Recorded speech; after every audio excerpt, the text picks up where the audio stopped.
وروستیو برښتونو میدان وردګو ولایت کې زیات شمېر کسانو ته ځاني او مالي زیانونه اړولي چې د نورو ولسوالیو سربیره یې د دغه ولایت جغتو ولسوالۍ کې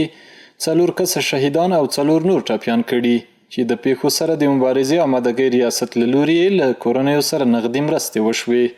په مجموع کې په دې ولسوالۍ کې 4 کسه شهیدان سوي 4 زخمیان نو د هغه سره مو نغدي کومک وکړي او په څنګ کې مې د فاتحې مراسم هم ورته وکړو دعاوې مې ورته وکړې. او دلته چې کومې برښتونه وسول تقریبا 500 پورې شاوخوا کورونه به زیانمن سوي په کلي او قسمي ډول باندې او یو کور و چې هغه کې بیا تقریبا 3 نفره شهیدان سول او 2 نفره یې زخمیان دي. یو بل هم داسې کم زخمی و خو دغه 2 نفرې زخمیان دي چې اوس هم په کابل کې شفاخانه کې دي. د شهیدانو او ټپیانو د کورنۍ غړي د یادو پیښو کیسه کوي. وایي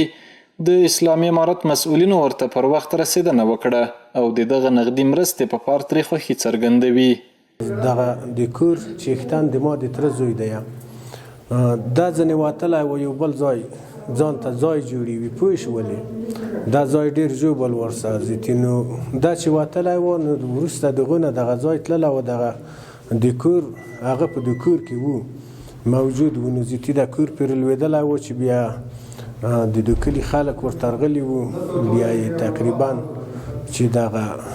خلک وښکلي وو په دوی کې تقریبا 3 نفره شهیدان وو یوه ښځه وه او 2 ماشومان. د مو یو همسایه ګاونډی په اوبو کې لوېدلی وه او د اوبو له کبله دی وفات شول او څوک یې نه درلودل. د هغه غږ موږ ته ډېر زر ورسوله او د حکومتي چارواکو نه موږ ډېر منندوی چې موږ ته په خپل وخت مرسته وکړله او موږ به مرسته مستحقین ته ورسوو. د مسؤلینو په وینا د وروستیو زیاتو ورښتونو له امله په دې ولایت کې شاوخوا 270 کورونه په کلي او قسمي ډول زیانمن شوي چې د مرستو رسولو په موخه ورته د ولایت مقام له لوري عاجلې کمیټې ټاکل شوې.